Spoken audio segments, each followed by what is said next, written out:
तो बच्चों हम पढ़ रहे हैं अध्याय संख्या 4 जिसका नाम है जलवायु। और बच्चों भाग 10 के अंतर्गत हम पढ़ने वाले हैं आज एल नीनो, ला नीनो और दक्षिणी दोलन के बारे में।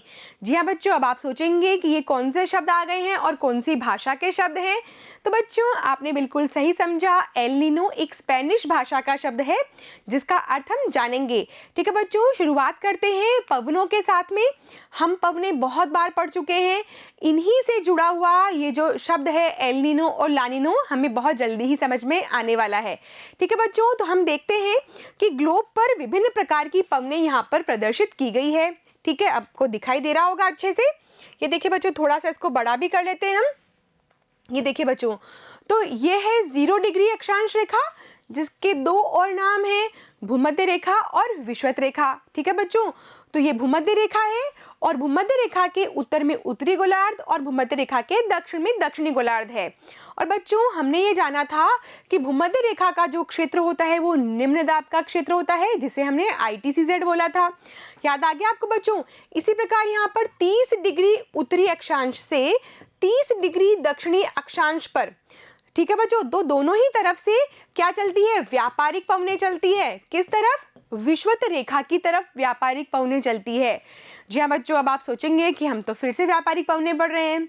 बच्चों जब एल नीनो हम पढ़ रहे होते हैं तो हमें व्यापारिक पवनों के बारे में जानकारी होनी ही चाहिए। ठीक है, तो हम क्या देख रहे हैं कि उत्तरी गोलार्ध में उत्तरी पूर्वी व्यापारिक पवनें विषुवत रेखा की तरफ आगे बढ़ती है।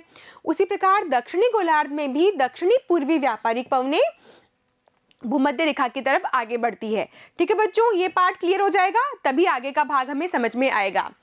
अब हम आते हैं एल नीनो पर। ठीक है बच्चों, हम देखते हैं इस मानचित्र में कि किस प्रकार से व्यापारिक पवनें प्रशांत महासागर पर और हिंद महासागर पर प्रभाव डालेगी। ठीक है बच्चों, बहुत ध्यान से आपको देखने की जरूरत है। आप यहाँ पर देख सकते हैं कि ये उत्तरी अमेरिका महाद्वीप है और ये है दक्षिणी अमेरिका महाद्वीप। ठीक है बच्चों, इसी प्रकार से ये ऑस्ट्रेलिया महाद्वीप है और ये है एशिया महाद्वीप। और बच्चों बीच में जो आपको ये जलीय क्षेत्र दिखाई दे रहा है, ये कौन सा क्षेत्र है, ये है प्रशांत महासागर। ठीक है बच्चों, तो ये है उत्तरी प्रशांत महासागर और ये है दक्षिणी प्रशांत महासागर। क्यों, क्योंकि भूमध्य रेखा के उत्तर में जो है वो उत्तरी प्रशांत सागर कहलाएगा, प्रशांत महासागर कहलाएगा, और जो भूमध्य रेखा के दक्षिण में है वो दक्षिणी प्रशांत महासागर कहलाएगा। ठीक है, इतनी बात आपको समझ में आ गई। उत्तरी अमेरिका, दक्षिणी अमेरिका, प्रशांत महासागर, ऑस्ट्रेलिया महाद्वीप और एशिया महाद्वीप। ठीक है बच्चों, कक्षा 9 के आप विद्यार्थी हैं, थोड़ी कठिनाई आएगी लेकिन बहुत ही ईजी हो जाएगा। ठीक है बच्चों, तो हम देखते हैं कि जो व्यापारिक पवनें होती है वो क्या करती है, वो चलती है पूर्व से पश्चिम की तरफ। ठीक है बच्चों, तो ये कौन सी दिशा है, ये दिशा है पूर्व और ये दिशा है पश्चिम। ठीक है, तो व्यापारिक पवनें किधर से चल रही है, पूर्व से पश्चिम की ओर चल रही है, आपको दिखाई दे रही है। और जब व्यापारिक पवनें पूर्व से पश्चिम की ओर चलती है तो प्रशांत महासागर के जल को कहां से कहां ले जाएगी, पूर्व से पश्चिम की ओर ले जाएगी। यानी कि ये जो दक्षिणी अमेरिका महाद्वीप है इसके पश्चिमी तट से ऑस्ट्रेलिया के पूर्वी तट की तरफ ले जाती है। ठीक है बच्चों, तो हम क्या देख रहे हैं कि व्यापारिक पवनों के कारण प्रशांत महासागर का जो जल है जो कि दक्षिणी अमेरिका महाद्वीप के पश्चिमी किनारे से कहां जाता है, ऑस्ट्रेलिया महाद्वीप के पूर्वी किनारे पर जाता है। और वजह क्या है, क्योंकि व्यापारिक पवनों के साथ में ये जल भी यहां जाकर इकट्ठा हो रहा है। ठीक है, इसको एक और दृष्टिकोण से समझने का प्रयास करते हैं और वो कौन सा है, प्रशांत महासागर के दृष्टिकोण से। ठीक है बच्चों, तो ये प्रशांत महासागर है, प्रशांत महासागर का पूर्वी भाग ये है और पश्चिमी भाग ये है। ठीक है बच्चों, अभी तक तो हमने क्या देखा था कि दक्षिणी अमेरिका महाद्वीप के सापेक्ष हमने तुलना की थी कि दक्षिणी अमेरिका के पश्चिमी तट से चलती है। यदि हम बच्चों बात करें कि केवल और केवल प्रशांत महासागर के संबंध में, तो प्रशांत महासागर के पूर्वी भाग से प्रशांत महासागर के पश्चिमी भाग में व्यापारिक पवनें सागर के जल को लेकर जाती है। ठीक है बच्चों, यहाँ पर ये बात समझ लीजिए आप। और बच्चों जब ये इस स्थान से जल को आगे लेकर जाएगी तो क्या होगा, ये जो स्थान होगा यहाँ पर एक रिक्तता बन जाएगी। ठीक है बच्चों, एक वॉइड क्रिएट हो जाएगा, एक रिक्तता बन जाती है, जिसकी वजह से क्या होगा बच्चों, जिसकी वजह से एक यहाँ पर पेरुवियन धारा चलने लगेगी। ठीक है, हमने क्या देखा कि यहाँ पर जो जल है वो कहाँ चला गया, ऑस्ट्रेलिया की तरफ चला गया, यानी कि प्रशांत महासागर के पश्चिमी भाग में चला गया, जिसकी वजह से यहाँ पर एक रिक्तता की स्थिति बन गई है, यानी कि खालीपन बन गया है। और उसका स्थान लेने के लिए ध्रुवीय क्षेत्रों से, ठीक है बच्चों, नीचे ध्रुव है, दक्षिणी ध्रुव, ध्रुवीय क्षेत्रों से ध्रुवीय धाराएं चलने लगती है, जिसका नाम है पेरू की ठंडी जलधारा। ठीक है बच्चों, हमने पहले भी पढ़ा था कि किस प्रकार से जलधाराएं किसी भी क्षेत्र की जलवायु को प्रभावित करती है। तो जब जलधारा ठंडी होती है तो वो अपने आसपास के क्षेत्र को, तापमान को निम्न बना देती है, और जब कोई जलधारा गर्म होती है तो वह अपने आसपास के क्षेत्र को, के तापमान को बढ़ा देती है। ठीक है बच्चों, तो हमने क्या देखा कि व्यापारिक पवनों की वजह से जो दक्षिणी अमेरिका महाद्वीप है उसके पेरू तट पर यहाँ पर एक खालीपन आ जाता है, और उस खालीपन को भरने के लिए पेरू की धारा चलती है। ठीक है बच्चों, और पेरू की जलधारा कैसी है, उसका नेचर है ठंडा, क्योंकि वो ठंडे क्षेत्रों से आ रही है। तो बच्चों हमने देखा कि जो पेरू की जलधारा है वो ठंडी है, और अब वो यहाँ पर अपना स्थान ग्रहण कर लेती है, जिसकी वजह से यहाँ पर कौन सा प्रेशर बन जाएगा बच्चों, जब यहाँ पर तापमान कम हो जाएगा तो क्या बन जाएगा, हाई प्रेशर बन जाता है। ठीक है, और यहाँ पर क्या हो जाएगा बच्चों, यहाँ पर तापमान अधिक हो जाएगा, जिसकी वजह से यहाँ पर लो प्रेशर हो जाएगा। आपको समझ में आ गया। और जब लो प्रेशर हो जाएगा तो क्या होगा, यहाँ पर बादल बनेंगे और वर्षा हो जाएगी। ठीक है, तो ये सामान्य परिस्थिति की बात कर रहे हैं, और ये महीना कौन सा है बच्चों, दिसंबर का महीना है, जब सामान्य परिस्थिति होती है। मैंने यहाँ पर भी लिखा है कि दक्षिणी प्रशांत महासागर में सामान्य परिस्थितियां कुछ इस प्रकार की होती है। ठीक है बच्चों, तो मानचित्र को हम एक बार रिफ्रेश कर लेते हैं और देखते हैं कि क्या स्थितियां बन रही थी। तो बच्चों, व्यापारिक पवनें प्रशांत महासागर के पूर्वी भाग से पश्चिमी भाग की तरफ गर्म जल को धकेलती है और यहाँ आकर इकट्ठा हो जाता है, और बच्चों यहाँ पर एक खालीपन बन जाता है, और उस खालीपन को भरने के लिए पेरू की ठंडी धारा आ जाती है। ठीक है बच्चों, और पेरू की ठंडी धारा आने की वजह से पेरू में जो फिशिंग इंडस्ट्री है वो बहुत ज़्यादा डेवलप हो जाती है। ठीक है बच्चों, तो यहाँ पर हम केवल और केवल किसके बारे में पढ़ने का प्रयास कर रहे हैं, एल नीनो के बारे में पढ़ने का प्रयास कर रहे हैं। हम इसके प्रभावों के बारे में भी चर्चा करेंगे, लेकिन सबसे पहले ये समझ लेते हैं कि एल नीनो होता क्या है। अभी तक एल नीनो आया नहीं है। ठीक है, एल नीनो अब आएगा जब परिस्थितियां उल्टी हो जाती है। ठीक है बच्चों, तो ये सामान्य परिस्थितियां हैं, अभी एल नीनो का नामो निशान नहीं है। एल नीनो कब आता है वो भी हम देख लेते हैं। ये देखिए बच्चों, ये एल नीनो तब आएगा जब व्यापारिक पवनों की स्थिति कमजोर होने लगती है। ठीक है, जब व्यापारिक पवनों की स्थिति कमजोर हो जाती है, ऐसे बहुत सारे कारण होते हैं जिसकी वजह से व्यापारिक पवनों की स्थिति कमजोर हो जाएगी, और व्यापारिक पवनों की स्थिति कमजोर होने की वजह से क्या होगा, जो व्यापारिक पवनें हैं वो जल को पूर्वी भाग से पश्चिम की तरफ धकेल नहीं पाएगी। ठीक है बच्चों, तो क्या होगा, हमने यहाँ पर तो देखा था सामान्य परिस्थिति में कि व्यापारिक पवनें प्रशांत महासागर के पूर्वी भाग के जल को कहाँ ले जाती है, पश्चिमी भाग में ले जाती है, यानी कि ऑस्ट्रेलिया के उत्तर पूर्व में ले जाती है। लेकिन एल नीनो की परिस्थिति में, ठीक है, अभी हम एल नीनो को समझने का प्रयास कर रहे हैं कि एल नीनो में क्या होगा। एल नीनो में क्या होगा कि व्यापारिक पवनें कमजोर हो जाएंगी, और कमजोर होने की वजह से यहाँ पर जो गर्म जल था अब वो पश्चिमी भाग में नहीं जा पाएगा। ठीक है, हम प्रशांत महासागर के संदर्भ में पढ़ रहे हैं, प्रशांत महासागर के पूर्वी भाग से पश्चिम की तरफ ये जल नहीं जा पाएगा। तो बच्चों क्या हो जाएगा, सारा का सारा मामला उल्टा हो जाएगा, है ना। क्यों, क्योंकि जहां पर पेरू की ठंडी जलधारा आ गई थी तो वहां पर क्या बन गया था, हाई प्रेशर बन गया था, यानी कि उच्च दाब का केंद्र बन गया था। और बच्चों जब यहाँ से गर्म जलधारा जाएगी ही नहीं तो यहाँ पर खालीपन उठेगा ही नहीं, और जब खालीपन नहीं होगा तो जो पेरू की ठंडी जलधारा है वो भी यहाँ तक नहीं पहुंच पाएगी। ठीक है, तो हम क्या कहेंगे, इसे वीक पेरुवियन करंट कहेंगे, कि यहाँ पर पेरू की जो जलधारा है वो बहुत ही कमजोर हो चुकी है, और उसका स्थान किसने ले लिया है, एक अस्थायी गर्म जलधारा ने ले लिया है। ठीक है बच्चों, तो यहाँ पर क्या बन गई है, एक अस्थायी गर्म जलधारा बन गई है, और ये अस्थायी गर्म जलधारा ही क्या है, एल नीनो है। ठीक है बच्चों, तो आप यहाँ पर लिख लें, एक अस्थायी गर्म जलधारा। तो सामान्य परिस्थितियों में क्या होता है, सामान्य परिस्थितियों में पेरू की ठंडी जलधारा यहाँ पहुंच जाती है, जबकि एल नीनो की जब परिस्थिति होती है, ठीक है बच्चों, यहाँ पर लिखा है हमने कि एल नीनो की जब स्थितियां होती हैं तब क्या हो जाता है, यहाँ पर एक गर्म जलधारा बहने लग जाती है। और ऐसा क्यों हो रहा है, क्योंकि व्यापारिक पवनें कमजोर हो गई है और व्यापारिक पवनें कमजोर होने की वजह से जिस जल को इस क्षेत्र से इस क्षेत्र में जाना चाहिए था, अब वो क्रिया नहीं हो रही है।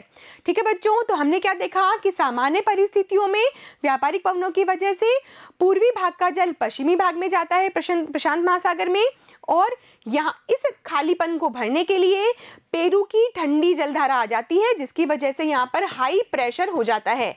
ठीक है बच्चों, तापमान निम्न हो जाता है तो वायुदाब उच्च हो जाता है।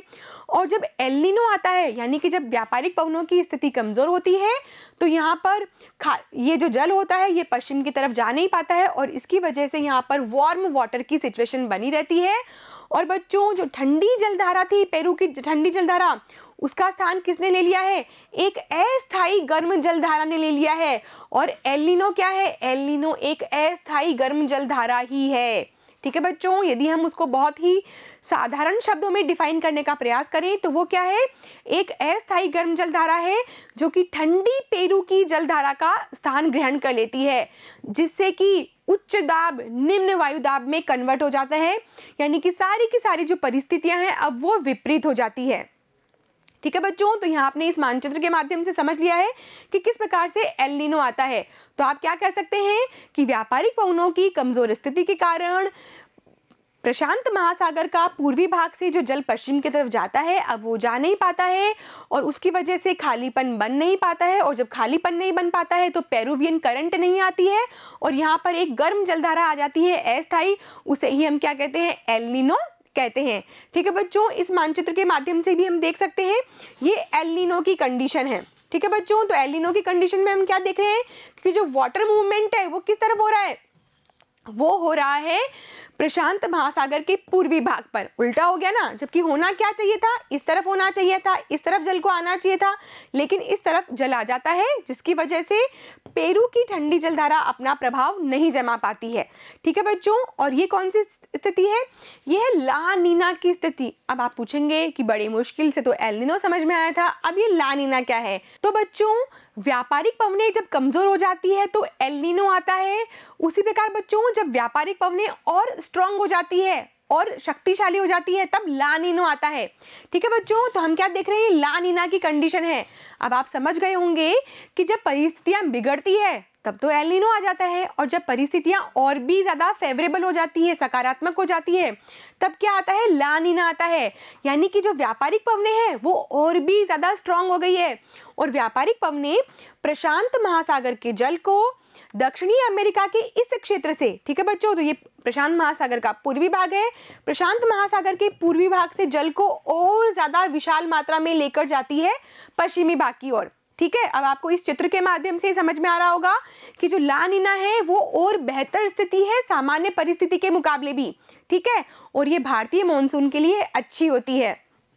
तो हम क्या देख रहे हैं कि जो ला नीना कंडीशन है उसमें व्यापारिक पवनें और भी ज्यादा सुदृढ़ हो जाती है, स्ट्रांग हो जाती है, जिसकी वजह से प्रशांत महासागर का जो ये जलीय क्षेत्र है वो और ज्यादा अच्छे से बहकर कहाँ जाता है, ये जाता है पश्चिमी प्रशांत महासागर पर। ठीक है बच्चों, तो अब क्या हो गया, यहाँ पर एक खालीपन बनाया है और इस खालीपन को भरने के लिए कौन सी करंट चलेगी, कौन सी ठंडी जलधारा आएगी, पेरू की जलधारा आएगी। ठीक है ना बच्चों, तो ये और ज्यादा फेवरेबल सिचुएशन है ला नीना।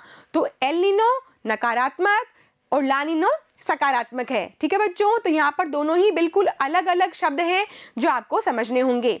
ठीक है, हम इस घड़ी के माध्यम से भी देख सकते हैं, इस घड़ी की जो सुइयां हैं वो हमें बताएगी कि न्यूट्रल सिचुएशन में तो क्या होता है कि व्यापारिक पवनें प्रशांत महासागर के पूर्वी तट से प्रशांत महासागर के पश्चिमी तट पर जल को धकेलती है और यहाँ पर क्या हो जाता है, यहाँ पर गर्म जल इकट्ठा हो जाता है, जिसकी वजह से पेरू का जो तट है यहाँ पर एक खालीपन बन जाता है और पेरू की जलधारा उसका स्थान ले लेती है। ये तो सामान्य परिस्थिति है। और बच्चों, एल नीनो में क्या होता है, एल नीनो में व्यापारिक पवनें कमजोर हो जाती है, जिसकी वजह से पूर्वी प्रशांत महासागर से पश्चिमी प्रशांत महासागर की तरफ जल जा नहीं पाता है, ठीक है। और ला नीना क्या होता है, उत्तरी व्यापारिक पवनें जो होती हैं उनकी और भी स्ट्रॉन्ग सिचुएशन हो जाती है, जिसकी वजह से अधिक मात्रा में पूर्वी प्रशांत से पश्चिमी प्रशांत की तरफ जल जा पाता है, ठीक है। तो हम यहाँ पर देख सकते हैं इस घड़ी के माध्यम से कि न्यूट्रल सिचुएशन वेरी गुड, यदि ला नीनो आ जाए तो बहुत ही अच्छी बात है भारतीय मानसून के लिए। लेकिन बच्चों एल नीनो, ये देखिए एल नीनो जब आ जाता है तो भारतीय मानसून के लिए अच्छा नहीं होता है, ये पूरे ही विश्व के लिए अच्छा नहीं होता है एल नीनो। और ये कब आता है, प्रत्येक 2 से 5 वर्षों के अंतराल में आता रहता है, ठीक है। तो एल नीनो क्या है, पेरू की ठंडी जलधारा के स्थान पर एक गर्म जलधारा आ जाती है अस्थायी तौर पर, उसे हम एल नीनो कहते हैं, जो बहुत बड़े चक्र को प्रभावित करती है। जहां पर बाढ़ आती है वहां सूखा हो जाता है, जहां सूखा आता है वहां बाढ़ आ जाती है, ठीक है ना। तो इस घड़ी के माध्यम से आप देख सकते हो कि एल नीनो खराब स्थितियां हैं और ला नीना अच्छी परिस्थिति है। और न्यूट्रल सिचुएशन तो ये है ही जब व्यापारिक पवनें अपनी सामान्य प्रणाली से काम करती है, ठीक है। एक बार हम यहाँ पर भी देख लेते हैं कि किस प्रकार से एल नीनो ईयर में करंट्स चलती है और किस प्रकार से ला नीना ईयर्स में ये स्थितियां बनती है, ठीक है बच्चों। तो ला नीना में क्या होता है, यहाँ पर हाई प्रेशर होता है, क्यों, क्योंकि पेरू की ठंडी जलधारा और भी स्ट्रांग हो जाती है, ठीक है। और यहाँ पर हो जाता है लो प्रेशर, ठीक है, यानी ये बिल्कुल सामान्य से भी अच्छी परिस्थिति है, गुड कंडीशन। हम इसे क्या लिख सकते हैं कि गुड फॉर अस। और यहाँ पर क्या होता है, यहाँ पर जब एल नीनो ईयर होता है तो यहाँ पर गर्म जलधारा की स्थितियां बन जाती है, पेरू की ठंडी जलधारा बह नहीं पाती है, जिसकी वजह से पूरी की पूरी मौसम प्रणाली उल्टी बहने लगती है, ठीक है ना बच्चों। यहाँ पर हम देख सकते हैं कि यहाँ पर लो प्रेशर है, यहाँ पर हाई प्रेशर है, और यहाँ पर हाई प्रेशर है और यहाँ पर लो प्रेशर है। तो हमें जो दाब के केंद्र हैं वो ये बताते हैं कि किस प्रकार से एल नीनो में और ला नीनो में स्थितियां बदल गई है, ठीक है। आगे बढ़ेंगे बच्चों, और अब हम लिख लेंगे कि पेरू या हम्बोल्ट की जलधारा होती क्या है, ठीक है ना। तो जब हम एल नीनो पढ़ रहे हैं तो कम से कम हम उस मूलभूत धारा के बारे में तो पढ़ें जिसका ये स्थान ले लेती है, ठीक है बच्चों। तो लिखेंगे हम, सामान्य रूप से व्यापारिक पवनों के कारण समुद्र का पानी पूर्व से, ठीक है बच्चों, पूर्व से पश्चिम की ओर जमा हो जाता है, ठीक है। तो हम क्या लिख रहे हैं, पहले हम सफेद वाली लाइन को पढ़ते हैं। सामान्य रूप से व्यापारिक पवनों के कारण समुद्र का पानी पूर्व से पश्चिम की ओर जमा हो जाता है, ठीक है बच्चों। मैं बना दूं यहाँ पर ऑस्ट्रेलिया और यहाँ पर बना देती हूँ मैं पेरू, ठीक है। ये ऑस्ट्रेलिया महाद्वीप, ये दक्षिणी अमेरिका महाद्वीप। तो सामान्य रूप से क्या होता है कि व्यापारिक पवनों के कारण इस क्षेत्र का जल इस क्षेत्र की तरफ आता है, ठीक है। मैंने यहाँ पर लिखा हुआ भी है, पूर्वी प्रशांत महासागर में पेरू तट से, ठीक है बच्चों, ये है पूर्वी प्रशांत महासागर में पेरू तट, और पश्चिमी प्रशांत महासागर में ये है ऑस्ट्रेलिया तट, ठीक है, यहाँ पर जमा हो जाता है। परिणाम स्वरूप पेरू के तट के पास, ठीक है बच्चों, यहाँ पर लिखेंगे हम, पेरू के तट के पास के रिक्त स्थान को भरने के लिए नीचे का ठंडा पानी उद्वेलित हो जाता है, ठीक है बच्चों। तो यहाँ पर ड्वेल्व हो जाता है कौन सा पानी, पेरू की ठंडी धारा का पानी, ठीक है। हम इसे क्या कहते हैं, पेरू की ठंडी धारा। इसका एक और नाम होता है बच्चों हम्बोल्ट की धारा।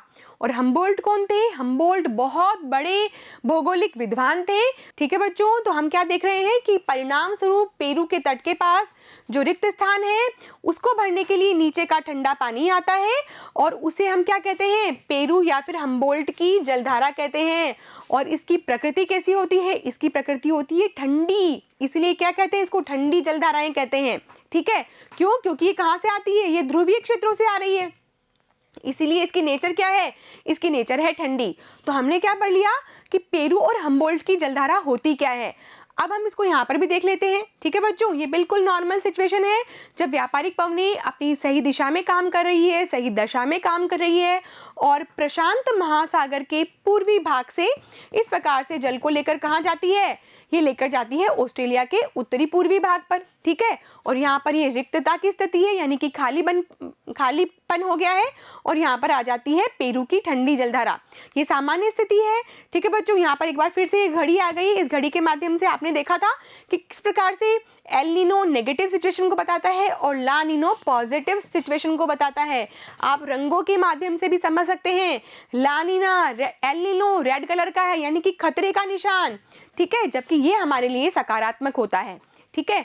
आगे बढ़ेंगे और देखेंगे कि एल नीनो क्या होता है। तो एल नीनो भी अब आपको समझ में आ गया है कि ठंडी पेरू की जलधारा के स्थान पर जो गर्म जलधारा आ जाती है उसे हम कहते हैं एल नीनो, ठीक है।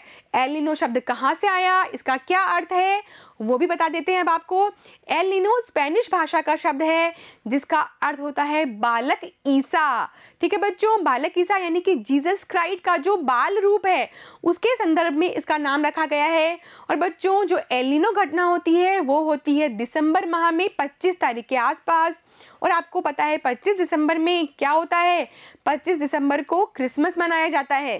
ठीक है, तो हम लिखेंगे कि कभी कभी व्यापारिक पवनों की कमजोर स्थिति व अन्य कारणों से पूर्वी प्रशांत महासागर में, पेरू तट के पश्चिम से पश्चिमी प्रशांत महासागर में, ऑस्ट्रेलिया के पूर्वी तट पर समुद्र का पानी पूर्व से पश्चिम की ओर नहीं जा पाता है।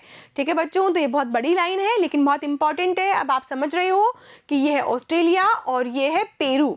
ठीक है, तो क्या होता है कि व्यापारिक पवनें जब कमजोर हो जाती है तो सामान्य रूप से जो जल प्रशांत महासागर के पूर्वी भाग से पश्चिमी भाग पर जाता है वो नहीं जा पाएगा। ठीक है, जिसकी वजह से पेरू के तट पर रिक्त स्थान नहीं बन पाता है। ठीक है ना, जब जाता है तब तो रिक्त स्थान बन जाता है और जिसकी जगह पेरू की ठंडी जलधारा ले लेती है। लेकिन बच्चों जब रिक्त स्थान नहीं बन पाता है तो क्या होगा, वहां पर एक अस्थायी गर्म जलधारा बहने लग जाती है जो पेरू के फिशिंग इंडस्ट्री के लिए भी बहुत ही खराब है और भारत के मॉनसून के लिए भी बहुत ही खराब है। ठीक है बच्चों, तो लिखेंगे हम जिसकी वजह से पेरू के तट पर रिक्त स्थान नहीं बन पाता है वह पेरू की ठंडी धारा का स्थान अस्थायी गर्म जलधारा ले लेती है और यह अस्थायी गर्म जलधारा ही क्या है, एल नीनो है। ठीक है बच्चों, तो अब आपको समझ में आ गया होगा कि पेरू की ठंडी जलधारा का स्थान जब एक अस्थायी गर्म जलधारा ले लेती है तो उसे हम क्या कहते हैं, एल नीनो। ठीक है, इसका शाब्दिक अर्थ भी देख लेते हैं बच्चों। एल नीनो ठंडी पेरू जलधारा के स्थान पर अस्थायी तौर पर गर्म जलधारा के विकास को एल नीनो का नाम दिया गया है। एल नीनो स्पेनिश शब्द है। ठीक है ना बच्चों, स्पेन की राजधानी मैड्रिड यूरोप का एक देश है जिसका अर्थ होता है बच्चा तथा जो कि बेबी क्राइस्ट को व्यक्त करता है क्योंकि ये धारा क्रिसमस के समय बहना शुरू करती है। ठीक है बच्चों, तो एल नीनो कब आता है, जब भारत में शीत ऋतु होती है और दक्षिणी गोलार्ध में ग्रीष्म ऋतु होती है। ठीक है, एल नीनो की उपस्थिति समुद्र की सतह के तापमान को बढ़ा देती है तथा उस क्षेत्र में व्यापारिक पवनों को शिथिल कर देती है। ठीक है बच्चों, तो एल नीनो से व्यापारिक पवनें शिथिल भी होती है और व्यापारिक पवनों की वजह से एल नीनो भी शिथिल होता है। ठीक है, तो दोनों ही आपस में बहुत ही इनमें आपस में संबंध पाया जाता है। ठीक है, यहाँ पर एक बार फिर से देख लेते हैं कि एल नीनो में किस प्रकार से उल्टा सिस्टम चल पड़ता है और यहाँ पर गर्म जल इकट्ठा हो जाता है जिसकी वजह से यहाँ पर लो प्रेशर बन जाता है। ठीक है बच्चों, अब हम पढ़ेंगे ला नीनो को। एल नीनो में समुद्री सतह गर्म होती है, ये तो बात आपको समझ में आ गई कि एल नीनो क्या है, एक अस्थायी गर्म जलधारा है और वहीं ला नीनो समुद्री सतह का तापमान बहुत कम हो जाता है। ठीक है बच्चों, तो सामान्य परिस्थितियों से भी बहुत अच्छी परिस्थिति है ला नीनो। तो हम क्या सोचते हैं कि हमेशा ही ला नीनो होना चाहिए, लेकिन ऐसा नहीं होता है बच्चों। जब ला नीनो आता है तो एल नीनो भी होता है और एल नीनो होता है तो सामान्य परिस्थितियां भी होती है। ठीक है, लेकिन हाँ एल नीनो तो कभी भी नहीं होना चाहिए। एल नीनो में समुद्री सतह गर्म हो जाती है और वहीं ला नीनो में समुद्री सतह का तापमान बहुत ही कम हो जाता है।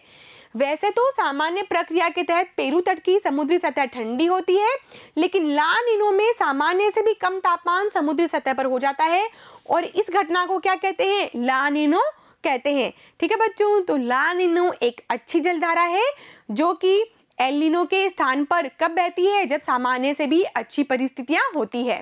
ठीक है बच्चों, आगे बढ़ते हैं और देखते हैं एक और मानचित्र को। इस मानचित्र में हम देख सकते हैं कि हाई प्रेशर का केंद्र कहाँ होता है बच्चों, मेडागास्कर के उत्तर पूर्व में होता है। ठीक है, और लो प्रेशर का केंद्र कहाँ होता है, पश्चिमोत्तर भारत में हमने देखा था। और हवाएं कहाँ से कहाँ की तरफ चलती है, हाई टू लो चलती है। ठीक है बच्चों, तो आपको याद रखना है कि उच्च दाब से निम्न दाब के केंद्र की ओर हवाएं चलती है और भारत में अच्छी बारिश होती है। ठीक है, लेकिन जब एल नीनो होता है तो क्या होता है बच्चों, यहाँ पर लो प्रेशर बन जाता है, जबकि सामान्य परिस्थितियों में यहाँ पर क्या होता है, हाई प्रेशर होता है। और आपको पता है बच्चों, जब हाई प्रेशर यहाँ है तो ये धाराएं कहाँ की तरफ रुख करने का प्रयास करेगी, इस तरफ जहां पर बड़ा लो प्रेशर बना हुआ है। ठीक है, तो ये यहाँ पर ज्यादा शक्तिशाली लो प्रेशर है जिसकी वजह से जो हवाएं दक्षिणी पश्चिमी मानसून के रूप में भारत में बहुत स्ट्रांगली प्रवेश करने वाली थी अब वो कमजोर पड़ने लग जाएगी। ठीक है बच्चों, तो हम यहाँ पर एल नीनो की स्थिति को देख रहे हैं कि एल नीनो में भारत का जो मानसून होता है वो कमजोर हो जाता है और सूखे की स्थितियां बनने लग जाती है। ठीक है, आगे बढ़ेंगे बच्चों और अब हम देखेंगे कि किस प्रकार से जब एल नीनो और ला नीनो होता है तो जो प्रक्रिया होती है हवाओं की प्रक्रिया, उनमें किस तरीके से बदलाव आ जाता है। ठीक है बच्चों, तो सामान्य परिस्थितियों में अलग प्रकार की वायुमंडलीय दशाएं होती है, एल नीनो में अलग प्रकार की और ला नीनो में अलग प्रकार की होती है। ठीक है बच्चों, तो हम यहाँ पर सामान्य परिस्थिति को देखते हैं। सबसे पहले यह बच्चों सामान्य परिस्थिति, जिसमें आपको थोड़ा सा हम इसको बड़ा कर लेते हैं और दिखाते हैं आपको। ये देखिए, तो एल नीनो में क्या, न्यूट्रल सिचुएशन में क्या होता है कि यहाँ पर कोल्ड प्लेस होता है, यानी कि ठंडा क्षेत्र बन गया है, क्योंकि यहाँ पर क्या आ गई है, पेरू की जलधारा आ गई है। और जो व्यापारिक पवनें हैं वो प्रशांत महासागर के जल को पूर्वी भाग से पश्चिमी भाग में ले जाती है। ठीक है बच्चों, तो क्या हो रहा है, यहाँ पर हवाएं इस दिशा में आगे बढ़ रही है, यानी कि ये सामान्य परिस्थिति है। जबकि एल नीनो में क्या होगा, ये देखिए बच्चों, एल नीनो में ट्रेड विंड्स जो होती है वो कमजोर हो जाती है, जिसकी वजह से ये जो क्षेत्र जो ठंडा होता है अब वो गर्म हो जाएगा और ये जो क्षेत्र गर्म होता है वो ठंडा हो जाएगा। और अब बच्चों अब आप देख सकते हैं कि हवाएं किस प्रकार से चलने लगी है। ठीक है, अब यहाँ पर ये ऊपर उठेगी, क्यों, क्योंकि यहाँ पर गर्म क्षेत्र है और गर्म क्षेत्र होने की वजह से यहाँ पर ये ऊपर उठने लगती है, और जिसकी वजह से जो क्षेत्र पेरू के यहाँ पर अटाकामा का एक मरुस्थल है, यहाँ पर भयंकर बारिश होती है। ठीक है बच्चों, जहाँ पर सूखा पड़ता है वहाँ पर अब बारिश होने लग जाती है। और ऐसा भी होता है बच्चों कि उत्तरी अमेरिका और दक्षिणी अमेरिका के वो क्षेत्र जो सूखाग्रस्त हैं, एल नीनो के वर्षों में वहाँ पर भारी बारिश होती है। और ऑस्ट्रेलिया में जब सामान्य परिस्थितियों में वर्षा होती है, यहाँ पर वर्षा नहीं होती है, जबकि क्या होता है, लेस रेन होती है, यानी कि सूखे की स्थितियां बन जाती है। ठीक है बच्चों, तो वायुमंडलीय दशा में भी हम परिवर्तन देख रहे हैं। और जो जब ला नीना होता है तब हम देख सकते हैं कि ला नीना में क्या होगा, ला नीना और भी अच्छा होता है। ठीक है बच्चों, तो ये और भी स्ट्रॉन्ग हो गया है। तो बच्चों हम देख रहे हैं कि कुल मिलाकर वायुमंडलीय परिसंचरण में क्या हो रहा है, दोलन हो रहा है, कभी इस तरफ और कभी इस तरफ। ठीक है, और हम कौन से महासागर की बात कर रहे हैं, हम बात कर रहे हैं हिंद महासागर और प्रशांत महासागर के दक्षिणी भाग की। ठीक है बच्चों, तो ये जो सारी की सारी एक्टिविटीज हो रही है वो कहाँ हो रही है, दक्षिणी गोलार्ध में हो रही है। और दक्षिणी गोलार्ध में इन स्थितियों के बनने की वजह से जो वायुमंडलीय दशाएं होती है, कभी इस भाग में ज्यादा प्रभावी होती है और कभी इस भाग में ज्यादा प्रभावी होती है। कभी यहाँ पर हाई प्रेशर होता है तो कभी यहाँ पर हाई प्रेशर होता है, जिसकी वजह से बच्चों वायुमंडलीय दशाओं में लगातार परिवर्तन आता है। इसी को हम कहते हैं दक्षिणी दोलन। और दक्षिणी दोलन क्यों होता है, क्योंकि कभी एल नीनो होता है और कभी होता है ला नीनो। ठीक है बच्चों, तो एल नीनो और ला नीनो को ही संयुक्त रूप से हम क्या कह सकते हैं, साउथ ओसिलिएशन कहते हैं, जिसको हम क्या बोलेंगे, ENSO. El Nino plus La Nino is equal to ENSO. ठीक है बच्चों, तो एक बार हम फिर से लिख लेते हैं इस बात को कि मैंने क्या बोला आपको, मैंने बोला कि एल नीनो और ला नीनो की वजह से वायुमंडलीय जो परिस्थितियां होती है वो कभी प्रशांत महासागर के पूर्वी भाग में तो कभी प्रशांत महासागर के पश्चिमी भाग में उद्वेलित होती रहती हैं, और जो इनके केंद्र होते हैं वो बदलते रहते हैं, जिसकी वजह से क्या होता है, एल नीनो, जिसका कारण है एल नीनो और ला नीनो। ठीक है बच्चों, तो एनसो कुछ भी नहीं है, एनसो एक परिणाम है, साउथ ओसिलिएशन एक परिणाम है एल नीनो का और ला नीनो का। ये देखिए बच्चों, ये है एल नीनो और ये है ला नीनो। और एल नीनो और ला नीनो की वजह से जो परिस्थितियां बनती है, जिसकी वजह से वायुमंडलीय परिसंचरण में बदलाव आता रहता है, जिसकी वजह से दोलन होता रहता है, उसे हम कहते हैं एनसो। ठीक है, तो एसो का कोई ऐसा कोई खास अर्थ नहीं है। एसो किसका परिणाम है, एसो परिणाम है एल नीनो का और ला नीनो का। ठीक है बच्चों, तो एल नीनो प्लस साउथ ओसिलिएशन क्या कहलाता है, एनसो कहलाता है। ठीक है, आगे बढ़ेंगे बच्चों और हम देख सकते हैं किस प्रकार से दोलन होता है। आपको पेंडुलम तो पता है। ठीक है, तो कभी हाई प्रेशर कहाँ होता है, कभी हाई प्रेशर होता है प्रशांत महासागर के पूर्वी भाग में और कभी होता है प्रशांत महासागर के पश्चिमी भाग में।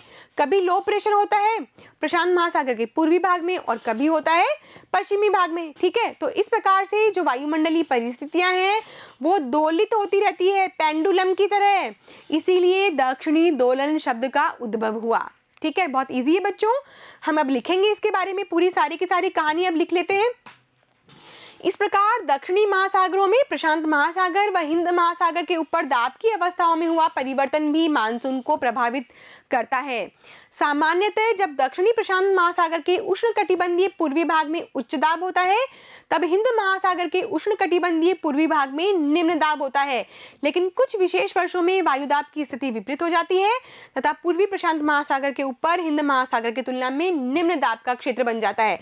ठीक है बच्चों, तो आप मानचित्र लेकर बैठे और इस प्रकार से प्रशांत महासागर के और हिंद महासागर के उच्च दाब और निम्न दाब को बनाएंगे तो ये जो स्थिति है वो पूरी हो जाती है कंप्लीट। ठीक है, और दाब की अवस्थाओं में इस नियतकालिक परिवर्तन को ही हम क्या कहते हैं? दक्षिणी दोलन कहते हैं। कभी एल नीनो, कभी ला नीनो, तो कभी उच्च दाब कहाँ पे, कहीं पर निम्न दाब। इस प्रकार से जब स्थितियां बन जाती है तो वायुमंडलीय अवस्थाएं क्या होती रहती है? पेंडुलम की तरह घूमती रहती है, दोलित होती रहती है। ठीक है बच्चों, तो यहाँ पर हम एक बार फिर से देख लेते हैं कि किस प्रकार से ये अस्थायी गर्म जलधारा जब यहाँ पर होती है तो लो प्रेशर बन जाता है और यहाँ पर बन जाता है हाई प्रेशर। ये एल नीनो ईयर है। और जब ला नीनो ईयर होता है तो यहाँ पर होता है हाई प्रेशर और यहाँ होता है लो प्रेशर। ठीक है बच्चों, और ये पेरू की जलधारा यहाँ पर आ जाती है। ठीक है बच्चों, इसी प्रकार एक और क्षेत्र का नाम आता है डार्विन का और ताहिती का। ठीक है बच्चों, प्रशांत महासागर के मध्य में एक देश है जिसका नाम है, एक द्वीपीय देश है ताहिती, और सिडनी के उत्तर में एक शहर है जिसका नाम है डार्विन। डार्विन और ताहिती की जो वायुदाबीय परिस्थितियां होती है उनको जानकर भी हम पता लगा सकते हैं कि भारतीय मानसून कैसे होने वाला है। ठीक है बच्चों, ये भारतीय मानसून की स्थिति हम इनके वायुदाब के परिणामों से भी पता लगा सकते हैं। यदि इनका वायुदाबीय परिणाम माइनस में होता है तो इसका मतलब क्या है कि भारतीय मानसून कमजोर होने वाला है, और जब इनके वायुदाब की परिणाम जो होते हैं वो प्लस में होते हैं तो इसका मतलब ये है कि भारतीय मानसून भी अच्छा होने वाला है। ठीक है बच्चों, तो भारत यहाँ पर है, यहाँ पर प्रशांत महासागर में स्थितियां बन रही है, लेकिन बच्चों जलवायु तो आपस में कनेक्टेड है। ठीक है, इसीलिए एक क्षेत्र का दूसरे क्षेत्र पर प्रभाव पड़ता है, या फिर ये कहें बच्चों कि एल नीनो संपूर्ण विश्व में अपना प्रभाव डालता है तो भी अतिशयोक्ति नहीं होगी। ठीक है बच्चों, तो लिखें आप इस बात को कि डार्विन जो कि उत्तरी ऑस्ट्रेलिया में है, हिंद महासागर में 12 डिग्री 30 मिनट दक्षिण में और 131 डिग्री पूर्व में। ठीक है बच्चों, तो इसकी अक्षांशीय और देशांतरीय स्थिति का भी उल्लेख किया हुआ है आपकी पुस्तक में। और ताहिती जो कि प्रशांत महासागर में एक द्वीपीय देश है, 18 डिग्री दक्षिण और 149 डिग्री पश्चिम में स्थित है, के दाब के अंतर की गणना मानसून की तीव्रता के पूर्वानुमान के लिए की जाती है। ठीक है बच्चों, ऐसे 16 कारक होते हैं जिसके आधार पर भारतीय मानसून का पूर्वानुमान लगाया जाता है। तो उसमें से एक फैक्टर ये भी है, अगर दाब का अंतर ऋणात्मक है तो इसका अर्थ क्या है कि औसत से कम तथा विलंब से आने वाला है भारतीय मानसून। और बच्चों यदि ये सकारात्मक है तो इसका मतलब क्या है कि उस वर्ष भारतीय मानसून और भी अच्छा होगा। ठीक है बच्चों, तो आपने यहाँ पर देख लिया है कि डार्विन की लोकेशन क्या है और ताहिती की लोकेशन क्या है, और आपकी पुस्तक में तो इनकी अक्षांशीय और देशांतरीय स्थिति दी हुई है। ठीक है बच्चों, आगे बढ़ते हैं और देखते हैं कि एल नीनो जो होता है दक्षिणी दोलन से जुड़ा हुआ एक लक्षण होता है। ठीक है ना बच्चों, तो दक्षिणी दोलन का मतलब क्या है कि L Nino plus La Nino, दक्षिणी दोलन, उन दोनों की वजह से ही दक्षिणी दोलन होता है। केवल ला नीनो होगा तो भी दक्षिणी दोलन नहीं होगा, और केवल एल नीनो होगा तब भी दक्षिणी दोलन नहीं होगा। दोनों की ही क्रियाओं की वजह से दक्षिणी दोलन होता है। ठीक है, तो दक्षिणी एल नीनो क्या है? दक्षिणी दोलन से जुड़ा हुआ एक लक्षण है। इसका दूसरा लक्षण कौन सा है? ला नीनो है। ठीक है, और यह एक समुद्री जलधारा है। ठीक है, तो एल नीनो क्या है? एक अस्थायी गर्म समुद्री जलधारा है। ठीक है बच्चों, यहाँ पर इसको काट देंगे आप, जो पेरू की ठंडी धारा के स्थान पर प्रत्येक 2 या 5 वर्ष के अंतराल में पेरू तट से होकर बहती है। ठीक है बच्चों, तो प्रत्येक 2 या 5 वर्ष के अंतराल पर एल नीनो आ जाता है, जो कि भारत के मानसून पर नकारात्मक प्रभाव डालता है। दाब की अवस्था में परिवर्तन का संबंध एल नीनो से है, इसीलिए इस परिघटना को एनसो कहते हैं। ENSO, ENSO, El Nino south oscillation. ठीक है बच्चों, इसके साथ ही हमारा ये जो चैप्टर है वो पूरा हो जाता है। क्या नाम है हमारे चैप्टर का? जलवायु। तो बच्चों जलवायु में हमने बहुत सारे नए नए शब्द पढ़े, जैसे कि आम्र वर्षा, फूलों वाली बौछार, काल बैशाखी, बारदोली छीड़ा, एल नीनो, ला नीनो, दक्षिणी दोलन, है ना बच्चों? बहुत ही इंटरेस्टिंग। हमने जेट धारा के बारे में पढ़ा, हमने व्यापारिक भवनों के बारे में पढ़ा। तो बच्चों मैं सोचती हूँ कि अब आप कक्षा 9th में आ चुके हैं, अब आपका स्तर बढ़ गया है और बच्चों आपको अब बड़े हो भी जाना चाहिए, है ना? क्योंकि अब आपको और भी कठिन विषय पढ़ने हैं और आप जब भूगोल पढ़ रहे हैं तो मानसिक रूप से तैयार हो जाइए कि कुछ नए शब्द तो आते ही रहेंगे। ठीक है बच्चों, तो इसके साथ ही हमारा जो ये टॉपिक है जलवायु से संबंधित वो पूरा हो जाता है और मैं उम्मीद करती हूँ कि बच्चों भारतीय मानसून, भारत में मानसून की क्रियाविधि, दक्षिणी पश्चिमी मानसून, उत्तरी पूर्वी मानसून आपको भली भांति समझ में आया होगा। ठीक है बच्चों, यदि कोई भी डाउट है तो आप वीडियो को रिवाइंड कर लीजिए और देख लीजिए। मैंने पूरी कोशिश की है आपको अच्छे से अच्छा समझाने की। इसके बाद भी बच्चों यदि कोई डाउट रह जाता है तो आप कमेंट में भी पूछ सकते हो। तो बच्चों आप पढ़ते रहेंगे ई कक्षा के साथ में और आगे बढ़ते रहेंगे। तब तक देखते रहिए और आगे बढ़ते रहिए ई कक्षा के साथ। Thank you.